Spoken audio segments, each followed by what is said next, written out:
کہ اتنے important match میں ڈریسنگ روم کا ماحول کیسا ہوتا ہے, کھلاڑی جو ہیں وہ کس طرح کے پریشر سے یا ایکسائٹمنٹ سے گزرے ہوتے ہیں. سکی بھائی, 2021 کا ورلڈ کپ جب ہم نے بہت ہی لمبے عرصے کے بعد انڈیا کو جو ہے ورلڈ کپ میں پہلی دفعہ ہرانے میں کامیاب ہوئے تھے, وہ جذبات مجھے آج تک یاد ہیں. اینڈ آئی ریممبر کہ آپ اس وقت کوچ تھے. کیا فیلنگز تھی؟ ہم نے یہاں پہ دیکھا فینس تو بہت خوش تھے, بہت ایکسائٹیڈ تھے, اور میں تو آج دعا کر رہی ہوں کہ آج اسی طرح کی خوشی دوبارہ چاہیے. But I just want to relive the moments. نہیں بیٹا, آئی تھنک مینٹل پریپریشن جو ہے وہ نمبر 1 ہوتی ہے, باقی ساری پریپریشنز بعد میں آتی ہے. مینٹل پریپریشن جو ہے نا وہ سب سے پہلے ہے. آئی تھنک ہم نے جو اچھا کام کیا تھا وہ یہ تھا کہ وہ مینٹل پریپریشن کے لیے ہمارے پاس ٹائم تھا. پہلے ہی میچ انڈیا کے خلاف تھا, تو پہلے دن جب ہم لوگ لینڈ کیے, اور لینڈ کرنے کے بعد ہی ایز اے ہیڈ کوچ میں نے ان سب کو جو ہے ایک کویسچن چھوڑا, انڈیا کا میچ ہے اور آپ کو سلوشن آپ کے دماغ میں ہی ملنا ہے. ابھی سے سوچنا شروع کر دو کہ تم نے کس طریقے سے انڈیا کے خلاف پرفارمنس دینی ہے اور انڈیا کو میچ میں پہنچانا ہے, اور اس کو سوچو, اور اپنی امیجنیشن میں تم میچ کھیل سکتے ہو. یعنی ایک تو میچ ہوتا ہے آپ گراؤنڈ میں جا کے میچ کھیلتے ہو, ایک میچ ہوتا ہے آپ اپنی امیجنیشن میں میچ کھیلتے ہو. اور اس امیجنیشن میں جو میچ آپ کھیل رہے ہوتے ہو اس میں آپ کے پاس ٹائم ہوتا ہے کہ ریکٹیفائی کرنا, کہ اگر کہیں غلط ڈیسیجن لے لیا یا کہیں غلط سوچ آ گئی, آپ اس کو برش اپ کرتے ہیں, کوئی نئی سوچ کو اندر لے کے آتے ہیں, تو امیجنیشن میں بھی آپ جو ہے وہ میچ کھیل سکتے ہیں. تو I think we had probably 4-5-6 دن تھے, تو ایک ہفتہ پہلے ہم نے امیجنیشن شروع کر دی, مینٹل پریپریشن شروع کر دی. دوسرا یہ تھا کہ جو ان کی پریکٹس تھی اس میں ہم نے ساری چیزوں کو بہت اچھے طریقے سے آرگنائز کیا کہ ان کی preparation in terms of skills وہ اسی طرح ہو جیسے وہ میچ کے اندر ہو, تو اس کو ہم نے آرگنائز بڑے اچھے طریقے سے کیا. دوسرا یہ تھا کہ انہی لڑکوں نے آئی تھنک پہلے 1-2 دن مجھے یاد پڑتا ہے, کچھ سینئر کھلاڑی میرے پاس آئے, انہوں نے کہا کہ سیکی بھائی کل آپ نے جو بات کہی تھی ہم نے پریشر محسوس کرنا شروع کر دیا کہ یار بہت بڑا میچ ہے. ایسے ہی یہ سوچ آتی ہے, آپ کے اوپر پریشر آنا شروع ہو جاتا ہے. تو ہم لوگ سب بیٹھے ہوئے تھے بائی دا پول, ہوٹل کے نیچے ایک سوئمنگ پول تھا, وہاں پہ شام کو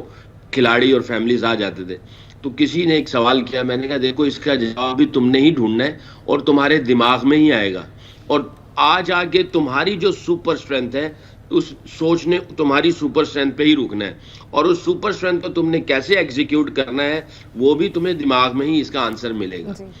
تو یقین کریں کہ ایک دن پہلے سارے لڑکے جو تھے وہ بالکل کلیئر تھے, کیونکہ وہ جو میچ سے پہلے کی جو نیند اڑتی ہے نا وہ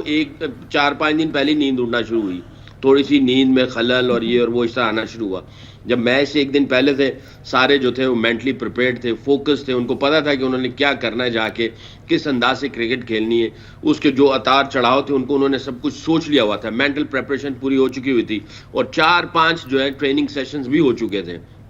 سارا کچھ لڑکوں نے ہی کیا, ہم نے 2-4 سوال ان کے سامنے رکھے اور باقی ہم نے آرگنائز کیا ان کی پریکٹس کو, اس کو ہم مانیٹر کرتے چلے گئے. اور یقین کریں کہ جس دن میچ تھا تو اس میچ میں جیسے انسی بھائی کہہ رہے ہیں نا, پلیئرز کا تو ہے ہی ہے, کیپٹن یا سینئر پلیئرز, سپورٹ سٹاف کی باڈی لینگویج اور ان کا ریلیکس ہونا, ان کا کمپیکٹ کمپوز ہونا, ان کا کانفیڈنٹ ہونا, ان کے جو میسیجز ہیں یا ان کی کمیونیکیشنز ہے ڈریسنگ روم میں, ہوٹل میں, میچ کے دوران, میچ کے بعد جو ان کی آئی ٹو آئی کانٹیکٹ ہوتا ہے, یہ وائبز جاتی ہیں, ٹرانسفر ہوتی ہیں وائبز. جب آپ کے دماغ میں کلیئرٹی ہوتی ہے, آپ کانفیڈنٹ ہوتے ہیں, تو وائبز ٹرانسفر ہوتی ہیں. تو سپورٹ سٹاف کا بھی جو تھا, ہم نے سپورٹ سٹاف کی بھی میٹنگ کی کہ سپورٹ سٹاف کا جو ہے ان کی باڈی لینگویج ایسی نہ ہو کہ ان کی باڈی لینگویج میں سے جو وائبز ہیں وہ ٹرانسفر ہوں پلیئرز کے اندر جا کے. تو سپورٹ سٹاف نے بھی بیٹھ کے 2-3 دفعہ یہی مشق ہم نے بھی کی کہ بھی کس طریقے سے ہم نے ان لوگوں کی لک آفٹر کرنی ہے. آئی تھنک جیسے انزی بھائی نے کہا کہ ڈریسنگ روم, گاڑی کے اندر, ہوٹل میں, کھانے پہ بیٹھے ہوئے ہیں, ان سب کی جو کمیونیکیشنز تھی, اور پھر یہ بھی کہ میچ کے دوران ہماری انڈین پلیئرز کے ساتھ کس قسم کا بیہیویئر ہونا چاہیے اس کی بھی اسٹریٹجی بنی. بات کرنی چاہیے یا نہیں کرنی چاہیے, ہیلو ہائی ہونا چاہیے یا نہیں کرنا چاہیے, اور سب کو ایک کلیئر میسیج تھا کہ اگر تم بات کر سکتے ہو اور تمہارا فوکس نہیں ہٹتا تو تم کر لو, اور اگر تم بات کر کے تمہارا فوکس ہٹتا ہے تو تمہیں بات نہیں کرنی چاہیے. میچ کے بعد جا کے ہیلو ہائی کرنا ہوگا, وہ کر لیں گے, اسپورٹس مین اسپرٹ دکھا لیں گے, بٹ میچ سے پہلے تم نے یہ ڈیسائیڈ کرنا ہے کہ میں نے کسی سے بات کرنی یا نہیں کرنی ہے. صرف آنکھوں میں میسیج دینا ہے اسٹرانگ کہ میں ادھر ہوں بیٹل کرنے کے لیے. تو اسٹریٹجی یہ بھی بنائی, اور اللہ کے فضل سے آئی تھنک پریپریشن جو تھی اگین میں آؤں گا کہ وہ بہت اچھی تھی in terms of mental, in terms of practice and in terms of atmosphere of dressing room, گاڑی کے اندر اور ہوٹل کے اندر, ان ساری چیزوں کو. اور کمیونیکیشن کلیئر تھی, سمپل تھی, اور آئی تھنک اللہ تعالیٰ نے عزت دی, لڑکوں نے بہت اچھا کھیلا, بہت اچھا رسپونڈ کیا, فیلڈنگ آؤٹ اسٹینڈنگ تھی, بالنگ بہت آؤٹ کلاس کی, اور میرا خیال ہے کوئی آؤٹ بھی نہیں ہوا تھا. رضوان اور بابر دونوں ہی میچ جیت کے واپس آ گئے تھے. 152 رنز کی پارٹنرشپ تھی اور ہم نے وہ میچ جیتا تھا.